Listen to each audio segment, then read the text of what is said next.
Ladies, give me grace.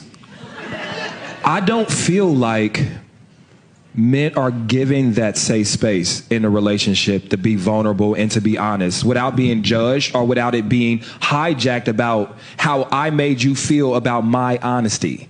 And so what a lot of men learn to do through conditioning with dealing with women over time, even with their mothers, even with their family members, is learn to internalize this, because even if I have a legitimate gripe, I know when I tell you this, you may start to cry, you may start to flip it. And now I'm talking more about how you feel about what I said than what I actually said. And so we always talk about providing safe space for women, and that's a conversation, period, and stick that. But also for men, I think men are yelling and moving towards like, I want to be having a safe space too. Keita, what's up? I have a rebuttal to that, and I wonder if our rebuttals match. What's up? My question to that is now, because you said that you feel like the conversation goes there, is that just what the conversation turns into, and that's how you solve a problem? Because you might say something, and then I respond, and that's how the conversation is going. Hey, I like the fact you opened up to me, but I didn't like the way you said it.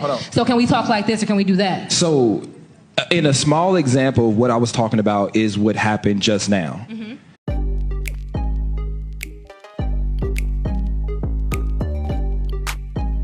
Come on now. New year, same months. We into the new year. We back, you know who we are. So we just gonna get straight into the topic. First of all, let me check in. How you doing today, Didi? Today I'm doing good. I ain't gonna lie to you, I'm tired. Oh yeah? Yeah, I'm sleepy, but I'm good. There's nothing wrong with that. That's a testament. That's something to be grateful for. Me, listen, I'm telling you, I had calmer days for sure, but still blessed and having a lot of progress. So I have nothing to complain about. Nothing, not one thing. We wanted to, and I was very passionate about this to our viewers. I was very passionate about this to Didi in general, because I was so excited to talk about this specifically. And it's talking about creating a safe space. And so let me give you my definition as to what safe space is. What a safe space is, and we're talking about exclusively two relationships. You can have it in families, but in families, things get so mucky that we start making excuses for people. It gets really mucky. So let's dive down and talk about something a little lighter than the family part first. People you did not grow up with. Exactly. People whom we did not grow up with, because we can make a lot of excuses for your mama. That's not that's not a mama joke. You can make a lot of excuses for your mama. You can make a lot of excuses for grandma, for auntie to say what she want when she want it. Yes, your toxic auntie.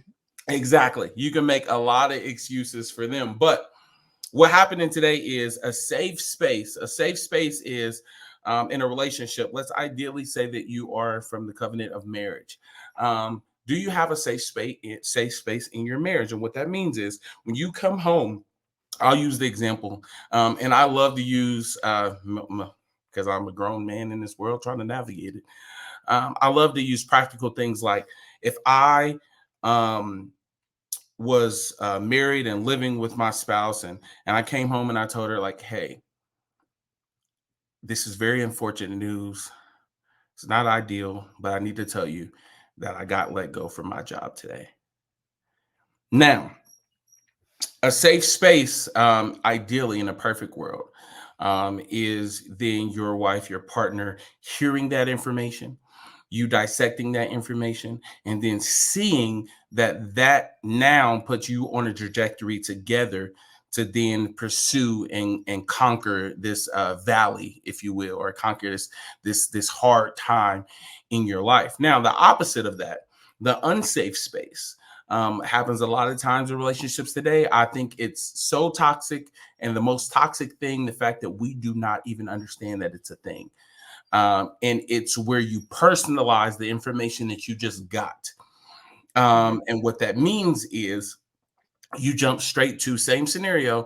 Hey, I'm sorry. Like, I don't know, you don't want to hear this, but I got let go from my job today. What are we going to do? How are we going to pay the bills? I can't believe you got let go from another job. Like, did you even think about such and such and such and such? Well, can you go and beg for it back? Do you know we have kids? We have this. We have, like, you officially go into how it negatively impacts self and or things that you govern over, which is family. And so a safe space would be one, hearing things and then digesting them for what them are, but not being self-serving and complaining about how it hurts you. The second thing that safe Well, can I, for that particular example, I want to challenge the opposite that you gave, because I think that's a human response to panic, but you might receive it as unsafe. But I don't think that that's an unsafe response. I think it's a knee-jerk response. Okay. Because then you go into, because your mind, as soon as you hear "I lost," your mind goes into, we're in a deficit. So we got to figure all this out. And some people just process and they just blurt it out, right? I would challenge that to say the unsafe response would have been, you always messing stuff up. Every time you come home, it's something else. You didn't even ask me how my day was. All you do is unload on me. It's always something. You supposed to be the leader. You said that. And then you start going back to, well, you should have never asked my dad if you could marry me if you can't take care of this home. You should never talked about kids with me. You made all these. So unsafe is you going way over there. Yeah. We still right here. And then you start peeling back stuff. So now it sounds like I was never this relationship was never secure if from this instance that I had no control over, you go back to now the relationship is in jeopardy. How we get there? So now you can't really control. Yeah. Right. So now from me losing my job, that means I'm not a good husband. So then you start feeling like, I don't know if this foundation is solid, because now everything I do is an indication of if I should be here or not. That's a big gap of consequences, which is crazy. So I would think feeling unsafe would be like, well, the next thing that happens, the next mistake I make, is this the day she gonna leave? Well, that's the hard part too, because I can tell you, and I can only tell you from a guy's perspective. I've been in situations like this, and from a guy's perspective, based on how the bad news is received, right, it really makes us question, not that we would hold things, but it makes us question even delivering the message in the first place the next time something like this comes up.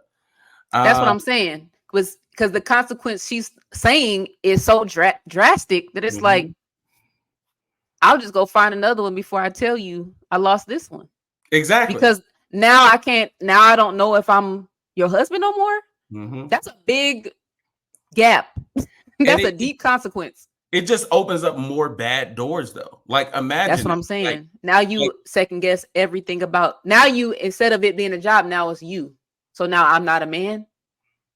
So now I'm not your leader. So now I shouldn't have asked your dad for your hand. Wait, like, so now everything you do, I ain't cooked the bacon right. Now she gonna call her mama. And you losing the job has instantly, well, she has categorized you as that bad leader now, like as like Absolutely. You're undependable. And so here's the thing, that with the example, I gave you the example the way that I gave it to you on purpose, because here's the thing that we don't know. We don't know if it's just layoffs at his job.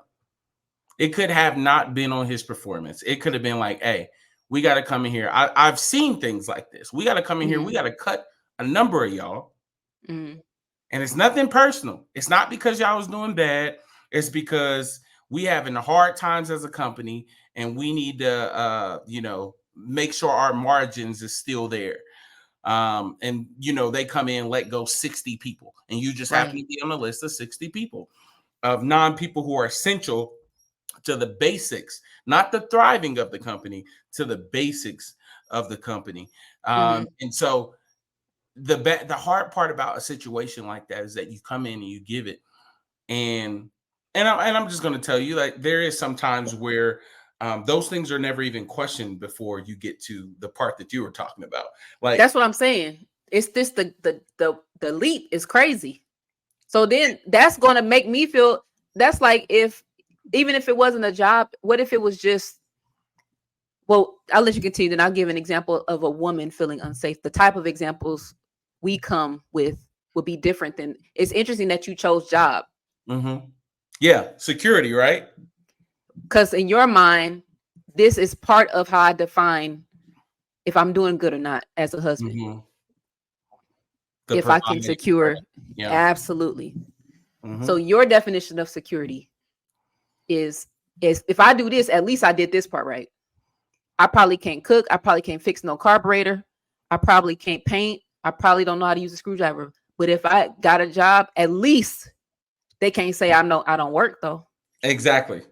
And so here's the second part. This is part 1B or 2 to the unsafeness. And this is something that is very near and dear to my heart because it's a conversation that is being had on the internet, and it's being had in living rooms everywhere. And it's a conversation that I'm like, man, finally that happens. Now, I want to preface this to you, Didi, and to the audience that I'm not bashing a specific group, especially not females. Why would I do that? Yeah, that'd be dumb. Yeah, that'd be done. But I'm not bashing a specific group with this, but I've seen this too many times. And so in the world of psychology, they talked a lot about the minimizing of feelings, right? And the minimizing of feelings, not necessarily, the exaggerated portion of a 90s daytime TV show sitcom that's like, oh, you don't care about how no, not that dramatic portion. I'm talking about when you hear something, when mostly from a man's point of view, can't say from a female's point of view, I'm gonna leave that to you. Not gonna speak on things I don't know. But from a man's point of view, if I come up here and I say, when you did this, I felt this way. Well, when you did this, I apologize because it made me defensive. And this is why it made me defensive. So even in apologies, even in all of this explanation of how I'm checking in with you to let you know how I'm feeling in this spot. Now, there's 2 ways to approach that. The safe way. Matter of fact, let me say the unsafe way first. The unsafe way is if I come in here and say, hey, I want to have this conversation with you because I don't want it to go further. I don't want it to graduate to something that it's not. When you do this, I feel really little. I feel really just like I am not a priority, or my well-being is not a priority to you when you react this way. And the unsafe way is that she immediately reacts with, well, you do such and such and such to me. And you did this, and you do this, and I'll never say that when you do such and such. And you allow and like keep going on and rattling off maybe, and I don't know if you've ever been in this situation, maybe about things that has nothing to do with your first initial comment. Well, they never do, but continue. And so that's the unsafe way.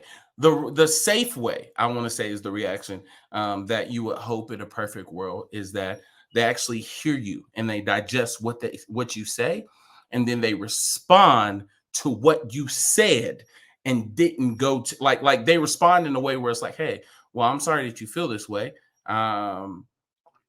Let's talk about it. You know what I mean? Let's talk about this specific situation. And I'm not saying just have a one-sided conversation where we're only talking about one person's feelings, but I'm saying address what's been said, then move on. That would be essentially the safe way to do that. But Didi, what do you think about that in general? So that example, I see that all the time, and I see it in both directions a lot. And I think it's whenever you talk about feelings, people I won't say define feelings, they give value to feelings in different ways. Because some people think feelings is, well, at the end of the day, do feelings really matter? If it's not in the bottom line, I hear you, but it's feelings. Some people really do respond that way. And some people are like, well, if feelings are in my body, me ignoring them is not making them go away. And if you are my significant other, you are the safest place I can go, or I should be going to. Say that. To get it out, so to speak, or to talk, or to release that, or to go to. So it's already tricky. So that's why it's important to know who you even getting connected with, because these are conversations that you should not be having after you get married. You should already be building this space as you're going toward that. And it should be a part of your foundation, essentially. Well, yeah, and it you have to like really, I don't want to overuse the word intentional or intention, but you have to like make it a point. If that's the tenets of your relationship, then you have to feed those tenets. If you're gonna say, well, the kind of relationship that I want to be in is where we're able to say how we feel without feeling attacked or being called dramatic or all the things people might say. And this is our rule for dealing with that. So no matter where we are in the day, no matter where we are financially, health-wise, we have to agree that these are the rules when we communicate feelings. Right. But anyway, but with the example that you gave, it's tricky because it depends on the relationship. And I say that because if a man says, well, when you do this, I'm gonna use your words, when you do this, I feel like this. If the relationship has never been a place where people can say and be vulnerable, that woman, if she's never been able to feed off of that from a man, she's going to say, okay, we have an opportunity to talk about feelings, so I get a chance too. Does that make sense? So you're saying, and let me just clarify just this one question. You're saying that they're not necessarily seeing it as the situation at hand, but they're seeing it as a door opened, and we never do this. So now it's my turn to get mine. I got to take my shot, even if it come out wrong, because I've been holding this in. We've never been a feely talk. We never talked about feelings. And now that he's in a place of being vulnerable, I want to jump in too. Yeah. And it's not an attack on him. Although my words are abrasive, he receives that as an attack and will say, this is why I don't tell you nothing. So now we back to square one, where we both not talking no more. Yeah. That's why I say it's a foundation you have to build. You can't buy it. You can't order it. You cannot. It's like Legos. It don't come how they look on the box. You have to like put time and you have to work in it, and you don't achieve it and stop. Yeah. It's something that you keep working at and cultivating.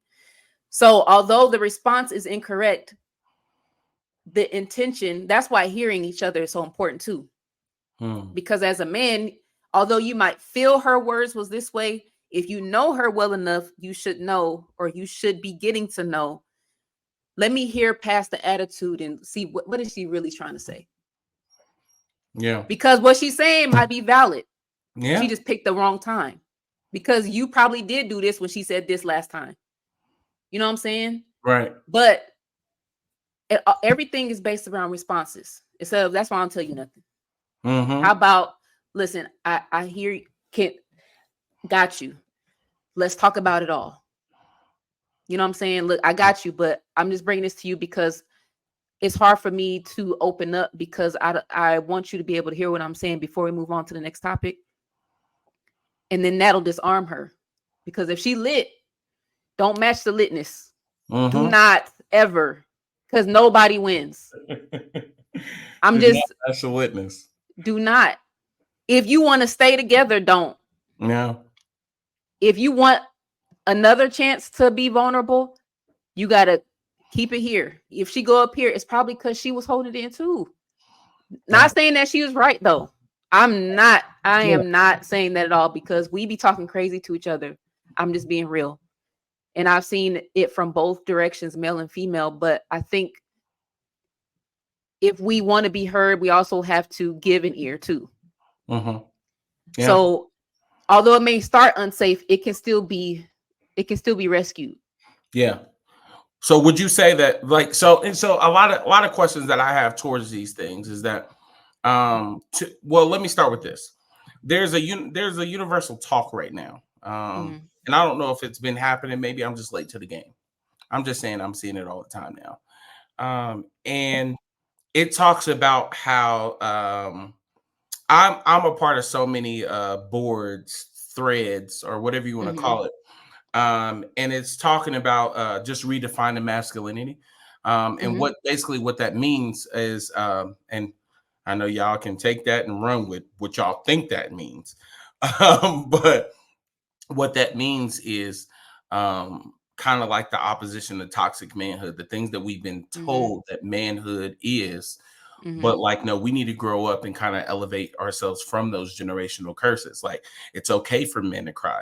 It's okay for men to have therapy. It's okay for us to go see a therapist, but not drown ourselves in whatever recreational drug of the week.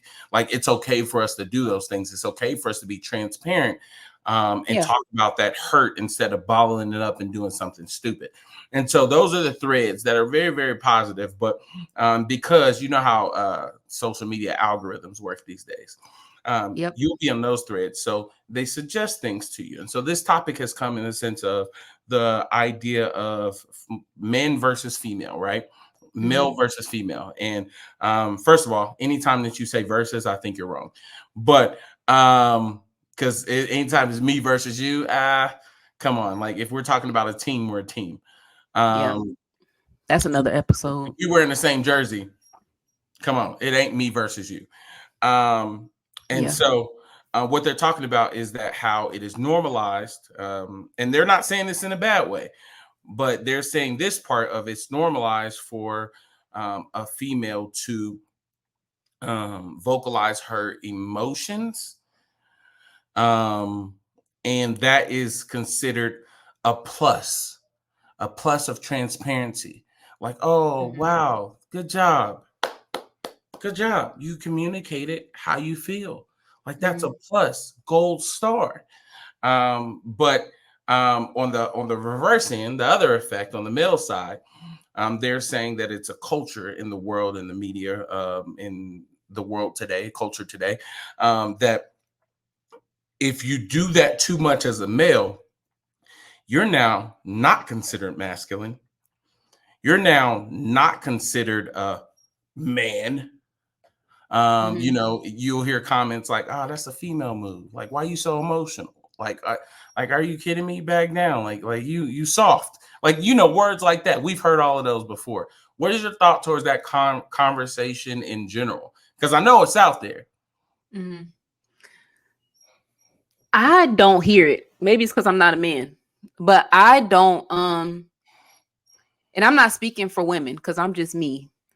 But I personally, well, how about this? What's so dumb about it? Yeah, I call it dumb because it doesn't make sense. If you say a man is soft for showing emotion, is anger not an emotion? Anger is an emotion. So they get applauded for certain emotions.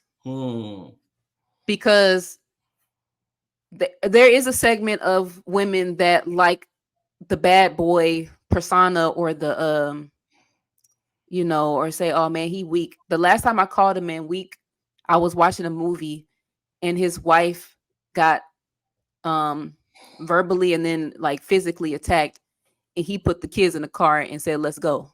That's the last time I called a man weak. I said, he's so weak, he just gonna let what?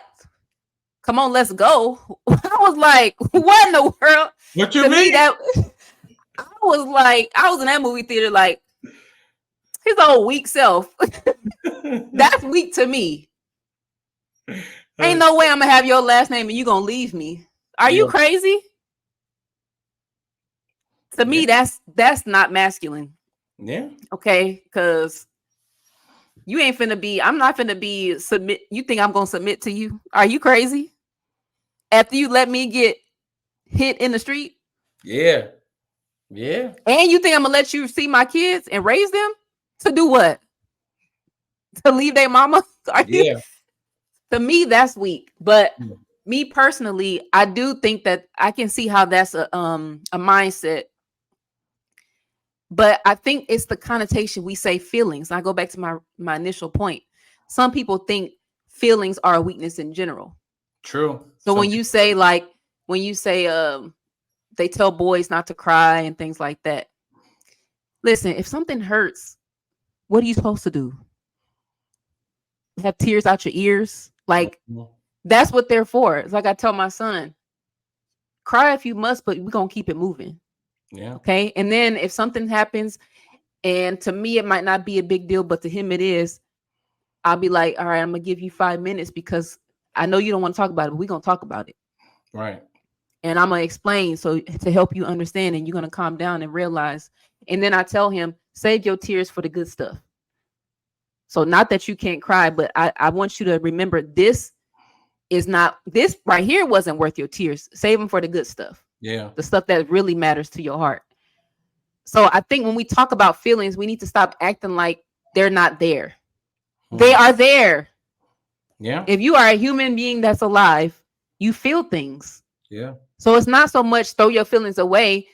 And it's not so much, I think too, I think we have a fear that our emotions, like we can't control them. Like we can't, like they rule us. Yeah. You can govern your feelings. You can feel what you feel without acting on everything you feel. So I think there's when you say generational curse, I think there's a mindset of generations past that if you feel it, it's weak, or I'm gonna act like I don't. But I don't know who made that up. Yeah. Because people be feeling stuff. Like, what? I need a man who feels, because how I'm gonna come to him? Mm-hmm. Did Jesus not feel? All right. How he gonna say come to me if he don't feel nothing? What's the point of me coming? What can you help me with? Yeah. You can't. So if you want to be my superhero man and my provider and all this stuff, but if I tell you, if I'm crying and you don't even come see what's wrong, what is that? Exactly. Or you don't even ask, how are you? Or how did that make you feel? Or did you even enjoy that movie? Or how did you feel after watching that? That was pretty crazy. Those are feelings. It don't have to be life or death. And it's the idea of this stone-heartedness is sought after. Like, which is crazy. It's crazy. It is. Why do you want a family? It is crazy. If you hard. Why?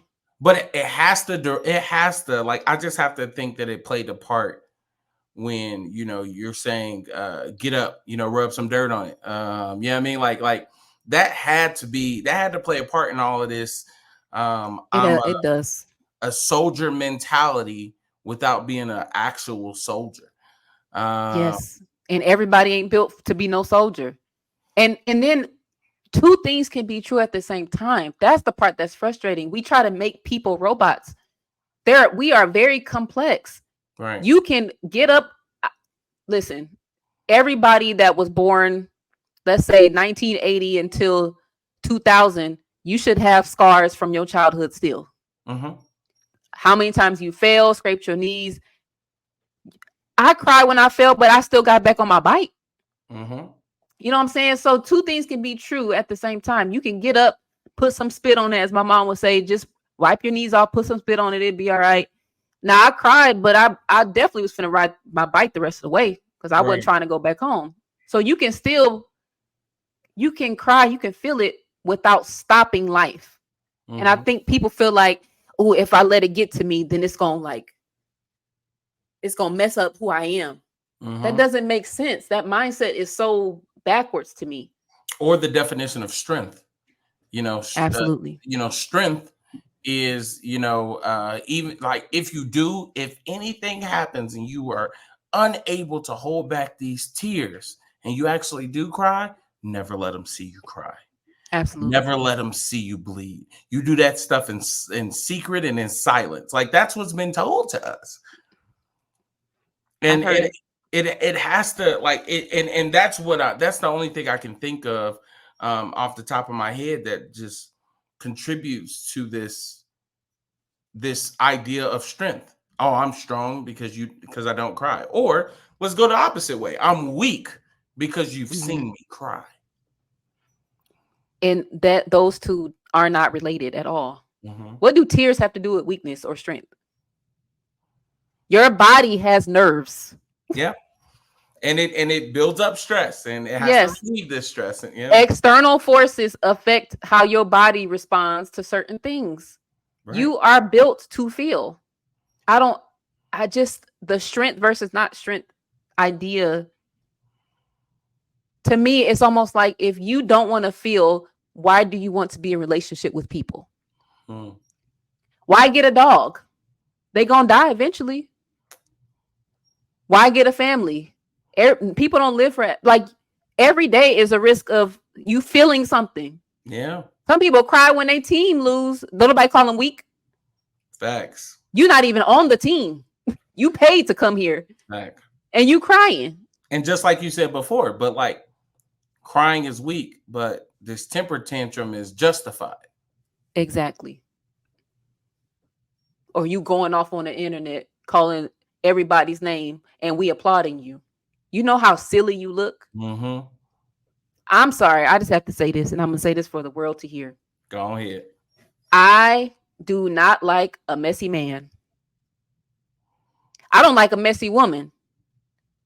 But I can expect that from a woman because we talk a lot and then we get carried away, generally speaking. But a messy man, a gossiping man is... Oof. Messy men, I'm so sorry. I'm not finna clap for you and reshare your stuff and laugh and support that. You a messy man. Yeah. And you want to be respected as a man, but look what you just did. Yeah. I don't care how many views it got. Are you serious? Yeah, button up. Well, here's the thing. I firmly feel like, and this is our topic and so many more, the mess finds the mess. Yeah, I mean, absolutely. Like, so the mess finds the mess. So those same people that's saying what they will, and absolutely, we've talked on on to an extent about just people and not understanding or controlling. I mean, it's biblical. People don't know how to control their tongue, first of all. No. And now it's morphed into a world that's saying, speak your truth. And now they're motivated to, once again, have a reckless tongue. And that's just messy. It's messy in general. Yeah. Anything for the trend. Exactly. If I'm trending, hey, at what cost? Like, really? Yeah. Y'all 50-something years old. Stop. That's true.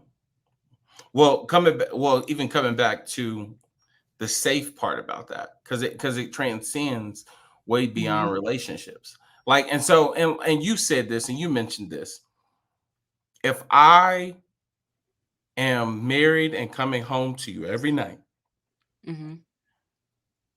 if no other place in the world is safe, 100%, I need this to be safe. I'm rushing home. I'm rushing home. Safe. Yes. I can't wait. Something might happen at 8:30 a.m. I cannot wait to get home to unleash my baggage, whatever happened. And it ain't nobody else's business. I don't fear you posting about it. I don't fear you making a live while I'm asleep or something crazy like. I'm so glad you said that, because there's a list of the top 3. I'm glad you said that, because there's a list of the top 3 oppositions to a safe space. Let me read these off for you real quick, Didi, and tell me what you think about these. Because some of them, to me, I'm like, it's a little obvious, but maybe obvious is not that obvious these days. So here we go. The 3 oppositions to a safe space. Number 1, you listen to react and you don't listen to hear. It's number 1. Number 2, you make it about yourself when somebody's conveying what's happening to them. And finally, number 3, which I think is the most obvious, but maybe obvious ain't obvious these days. Letting talk that happens within the relationship become a conversation that you have with your friends. Yeah. So it conveys 3 things. 1, and this is just the article at this point. I would like to take credit for this, but I'm not going to do it. When you listen to react, did you ever listen at all? Number two, when you are there to be a oh man, I gotta tell you this afterwards.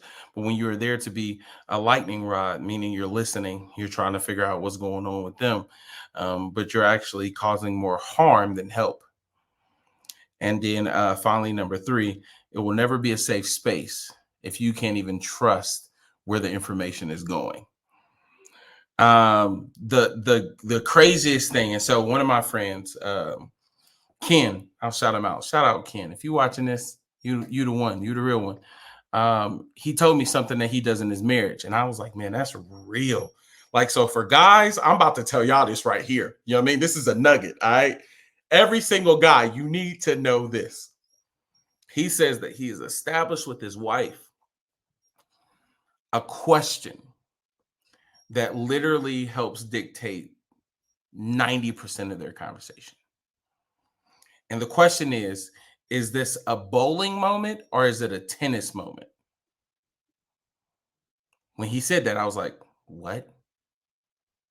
Okay, make this make sense. He says, okay. He asked her, is it a bowling moment or a tennis moment? And she says the same thing to him. And what that means is when you're bowling, it's just one person letting out frustration. They just want you there to listen. Yeah. They just want to vent. They want to get it out. They just want that. You know what I mean? They just want you to listen. They getting it out. They just dishing it out. When it's tennis, it's some back and forth. They need you to reply. They need you to be here. Like maybe they want some advice. Maybe they just like, what do you want to do? But whatever it is, yeah, the wrong thing to do is to be playing tennis with a bowling ball. And the wrong thing to do is to be playing bowling with a tennis ball. So I thought that was freaking gold. That's what I was saying before about you got to establish the rules of your relationship and how you communicate. Otherwise, you go in like you said, you go in with these expectations. And the other danger in that is when you get ready, okay, I'm going to talk to him about this. You are trying to predict how they're going to respond. So really your attitude not only comes from their response in the first place, but the fact that it didn't go how you thought. Because you didn't establish those like, okay, well, when these things happen, or some people might be the time of day you talk about it. Some people might say, well, the Bible says don't go to bed on your anger. Don't let the sun set on your anger. Some people need a night. That is not a sin. Listen, please. They were not talking. They were not talking. The Bible was not talking about the literal sun going down in your anger. Basically, what it means is don't hold a grudge. Y'all, we have to grow, guys, church people. Listen, I was in a conversation. I was in a full-fledged conversation once where they used that verse, and we're over here talking at 2:30 a.m. in the morning. I am done. Guys, we got to use wisdom. I don't want to operate words. I don't want to operate sight. I want to see the inside of my eyelids. And they think something's going to happen. Like no progress was had. No, and then you just become more irritated. You go to sleep because I guarantee you in the morning, your lit level is going to be a little bit lower. But it's stuff like that. Like some people, depending on the topic, if I walk in the door and you unleash, because I'm the type of person where like, I want you to acknowledge I'm here and then I'm here with you. You know what I'm saying? Don't just, I'm not an employee. Yeah. You know, because that I've experienced that. Hey, wait a minute. You say I'm your significant other. You're not treating me very significantly right now. Yeah. I'm not your student. I'm your wife. Yeah. You know what I'm saying? I'm not. So there's how you start a conversation might depend, might affect a certain person. When you talk, if you already at a deficit and then you unloading some more on me, like just, so a lot of that has to do with how you set up communication rules in your relationship, and everything don't work for everybody. Right. Some people, they don't like to go to sleep because they can't sleep if things are unresolved. So don't start the conversation at 11 p.m. then. And you got to respect that. You got to respect it. But what do they do, DD? Because they got this burning sensation that just. But they only got it. That's the problem. It was burning because they let the whole day go. Yeah. When they could have did it over breakfast and enjoyed the rest of the day. Instead, they was mad all Saturday, ruined the date. They canceled their surprise for you. Now we had a whole nother thing. And now we forgot the original argument. Because now you mad that I could have been doing this all day. If you was gonna give me the silent treatment, I could have went and did this. It becomes a whole nother thing because two stubborn people trying to prove a point. But if you have things in place, like, look, no matter how we feel, we can't break this rule. This is for us to keep us going. Right. No matter how you feel, we can't break this because I want to give you my attention. But if you say we need to talk, and I didn't have my shower, I didn't brush my teeth, my body is like, we about to shut down. Don't be offended because I can't function at that hour. And you want to stay until 2:30 because the Bible said no. Yeah. Yeah. Yeah, but that is a common misquoted verse, a misinterpreted verse, if you will. Yeah. And it's so crazy because, like, I think we can just like that.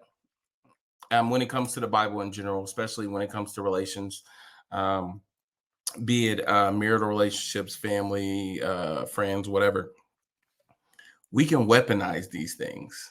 Of course, anything to win. Anything to win. And so when we weaponize these things, I always say, what did I just say at the beginning of this conversation? Like, do we count the cost?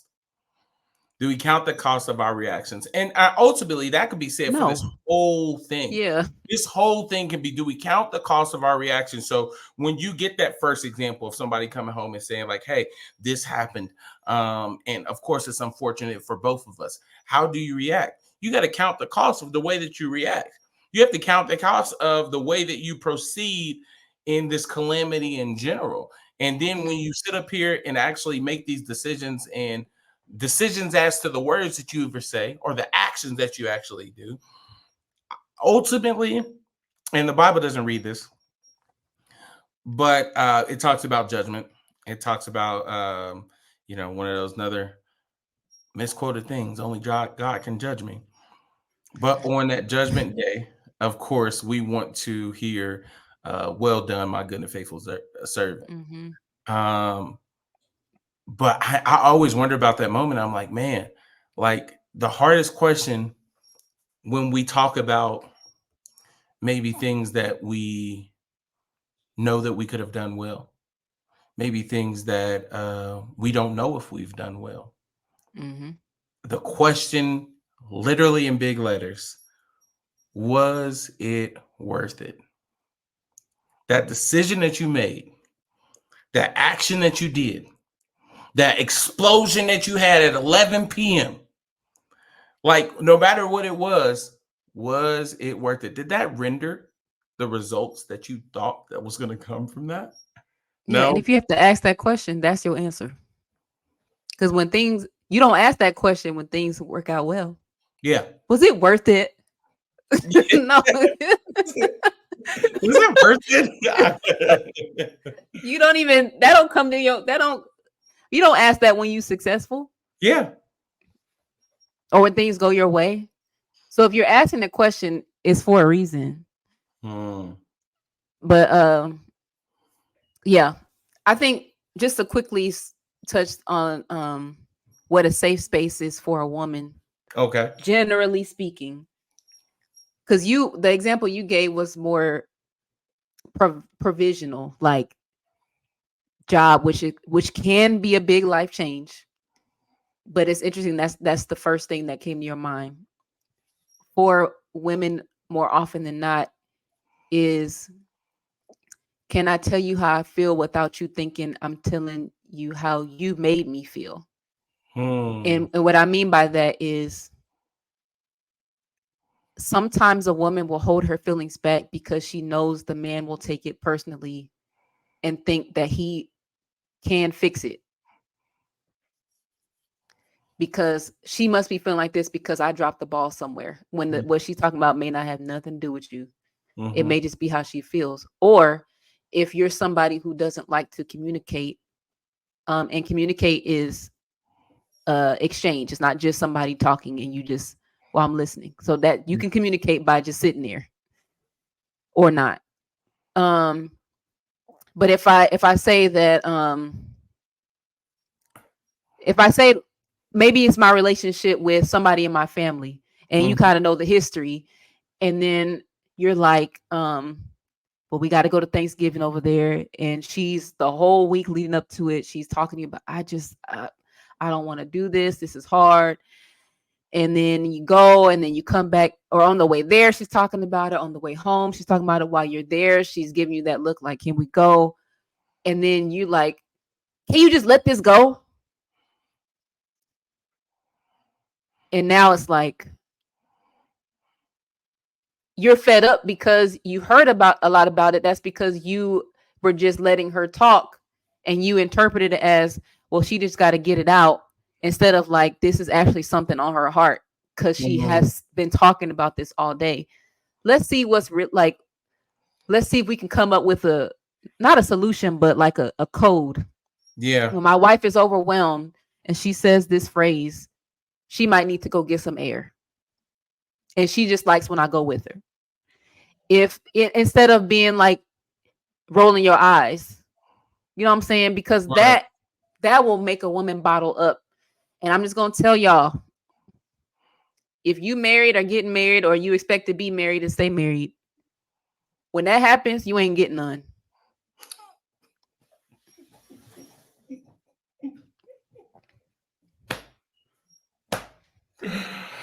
Oh, okay. Call a spade a spade. Call a spade a spade. Call a spade a spade. If a woman does not feel emotionally safe with you as her knight in shining armor, it's going to be a very difficult sexual ride with you. I'm so sorry to tell you that, but that stuff matters because your brain is the biggest sex organ that you have. And if a woman's mind is not stimulated, if her feelings are annoying to you, if you're tired of her talking, the more she's talking, the happier she is. I'll just put it like that. Yeah. Yeah. If she cannot talk, if she can't freely just express herself, she's not coming to you for advice. She's coming to you because you're her safe space. Yeah. When she comes home, she can take them heels off. She don't have to talk like a professional. She can be who she is. She can put her scarf on and that bonnet. Trust me, sirs. Trust me. Take the win.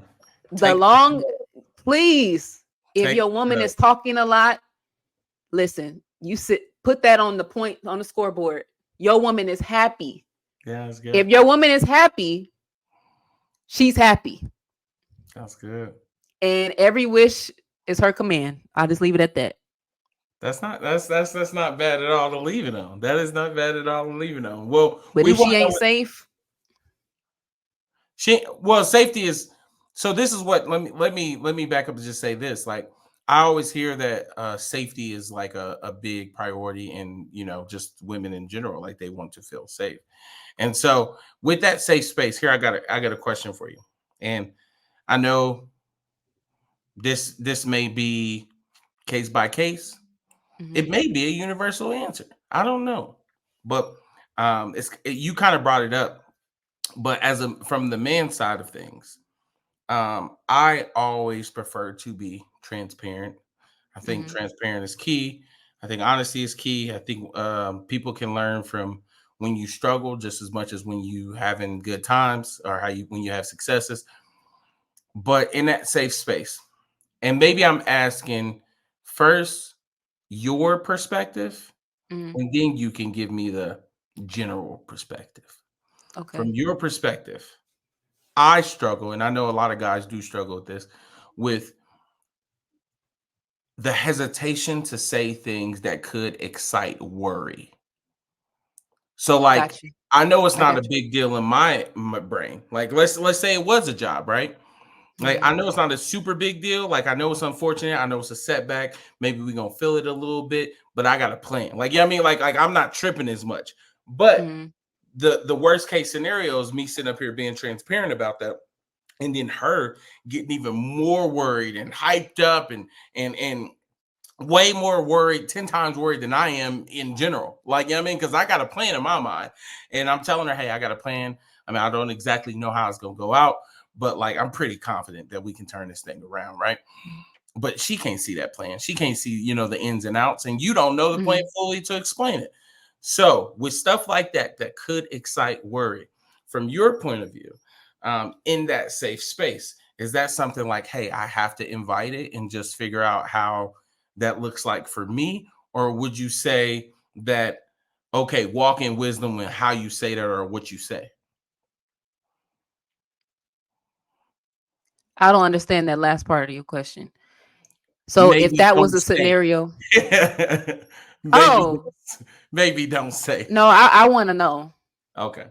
because this is the part of leadership that I think is under talked about. Leadership is not just I come in and I make demands and I do things and I make decisions. Your leadership is how you respond, because the family's gonna follow your response. Yeah. So if you coming in and you crying and you, I lost the whole house gonna be like, what is going on? Are we about to lose everything? But if you come in like, look, this is what's going on. I have a feeling they about to make some changes and it might be me. And then you get the call, okay, it's me, but I already got something in the works. I'm chilling. Yeah. Okay. Because that's safety.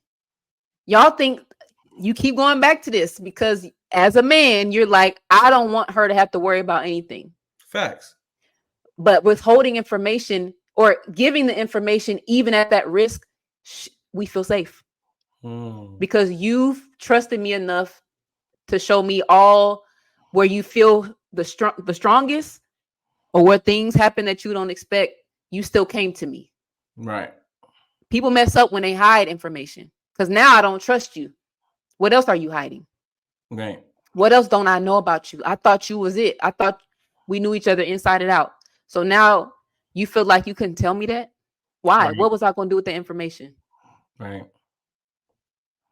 Because then you can't expect me to come to you, because now I won't, because I don't feel like you trust me. So how can I trust you? I gave you go ahead. Is that the same in a general sense? Because you're saying this is what you would do, but is that the same in a general sense? I don't know, because I'm only one woman. Respect. I'll tell you, like, I put it like this.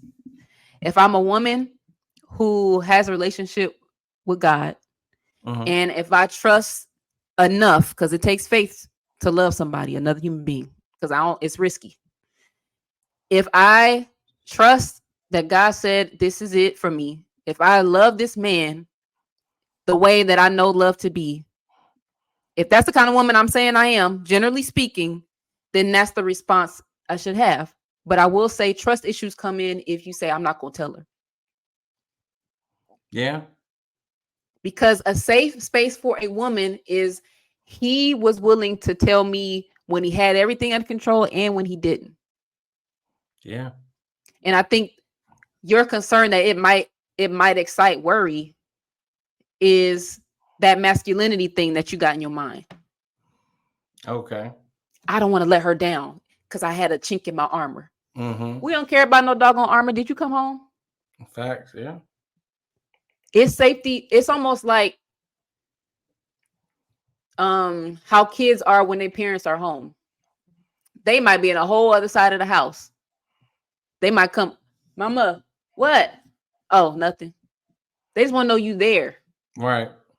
They don't care about no bill. They don't care about none of that stuff. They don't care about, we don't have no gas in the car. So same thing for a woman. You coming home every night? Where you at? Well, it was a hard day. Well, but just come home. Yeah. That's safety. It's not what you can achieve for us. Yeah. It's you. You are it, not the things. That's good. That's good. Not the season. That's good. And I think men are trying to accomplish I gotta do. And we just want you to be. If they the woman that they say they are. Now, some women ain't like that, but they also don't profess we profess, so it's irrelevant. And that's null and void. We're not even going to talk about that. Yeah, it doesn't even matter. But we want y'all to join the conversation. Join the conversation from the guys, my fellas, come in here and join the conversation in terms of what is your definition of a safe space? What have you seen work in your life? What have you seen you have battles with? My ladies come in here and definitely do the same because there's a lot of dynamics that I don't think we address in relationships. And then, I mean, one day you can even graduate in the comment section. Feel free to graduate this to the family thing, because like I said, we give mom, we give dad, we give auntie, we give grandma, grandpa, so on and so forth, so much leeway because of the connection. But there needs to be a safe space there too. So we gonna sign off. Y'all join the conversation. Dee, get a people some inspiration. So we just embarked on a new year and a new month, but I'm gonna stick to the year, and I'm just gonna give y'all some advice as I normally do. I'm just throwing this out there, but if you wore draws in 2023, it's okay to refresh at least once a year. So I'm gonna need y'all to go buy 2024 draws, okay? You're not gonna win a badge. Fellas, I know how y'all are. Y'all will literally ride till the wheels fall off. Because they ain't on my wheels. And your socks. I'll be like, what are they really covering at this point? It's okay. They not gonna break the bank. Get you a new pack of socks, especially them dress socks. Y'all be running them mugs. I mean, the big toe ain't all the way out. Bruh, like, and listen, ladies, you too. It's okay to get a new, fresh set for. It's a new year. Leave that stuff. Come on. Come on, man. And I'm gonna say this for if you are getting married, there's a few weddings coming up this year for me that I'm be attending. Yeet. You definitely need a new set. Okay. I'm just gonna leave that there. Throw everything out. Start over, boo boo. I'm talking specifically to the ladies. And they know what I'm talking about. Amen. Amen. Hey, this is your girl Dee Dee from Set Apart with Ren and Dee Dee. Thank you so much for tuning in to this latest installment. Don't forget to subscribe to wherever you listen to podcasts.